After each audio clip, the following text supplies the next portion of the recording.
ओम मंगलायै नमः, मचलायै नमः, पद्मायै नमः।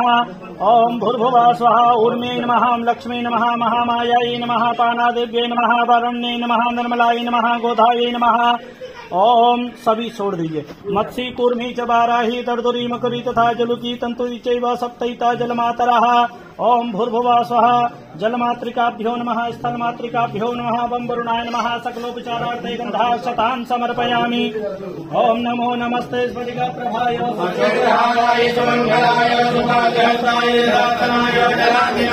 नमो नमस्ते नमः। वास्तोस्पतये नमः, क्षेत्रपालाय नमः। एकतन्त्रेण सकलोपचारार्थे गन्धाक्षतान् समर्पयामि।